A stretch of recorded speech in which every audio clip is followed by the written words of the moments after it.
Със светещи, луди очи посрещам ви. Приятно ме вампир от варненските дълбини. Отварят се масивните дълбови врати, а вътре до един танцуващи живи трупове, движени от лъжи. Обещаващи им сили дни, в които вече няма да боли. Всичко да е весен, чести мъгли, останали от всички несбъднати мечти. Танцуват си, озъртат очи за поредните души, продадени и този ден за малко часове или дни, в които самотата и болката да бъдат изоставени на уви. Ето го Жоро пиян до гира и почти без пари отпива от питията си, обикаля с очи, опутали колето се паре, над което стои да спи.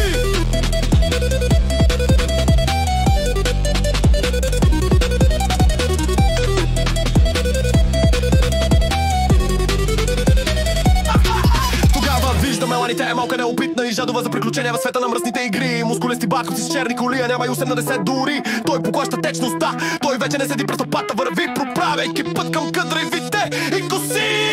Минал през бара, две чаши нови държи, и като призрак кръв се появи. Момичето обърна се и видимо се притесни, носи скрящите си очи и усмивка души. Той промови: малка мадам, питие желаете ли? От доста време от випе наблюдавам ви и казах си: това момиче заслужава всички погледи. Я виждаш ли, не виждам и един подири. Та реших да поправя грешката, може ли? И така той при него си я присвои. Знаеш ли, не беше само до първите лутини лъчия за годините преди. Жорката да почне не си лежи за 4 стени, за склоняване към проституция, измами, друга и кражби на коли. А малката Мелани от красавицата с кадравите коси стана майка, друга дъщери, зависима от белите черти.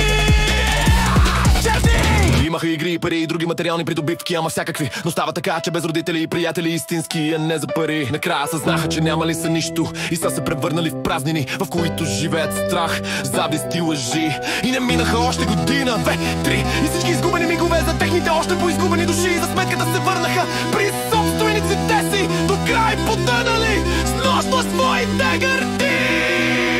Жорко умря, опитвайки присъдата си да намали, предавайки съдружниците, които дадоха му всички играчки и игри. Простреше, мислейки, че плана му е перфектен и няма какво да го сполети, но това попречи да проследи какво се случва там отстрани, докато процесът си върви към края си. Няколко дни и ето тялото Мелани открито извън града лежи. Едва ли някога пак ще отвори от дебрите на най-мрачните гори. Се върнега като дълбокото турби, без таки се му гъргани и синини. За да изглежда така, все едно единственото, което са искали е вагината и на уви убита със свръх доза, докато на члена седи.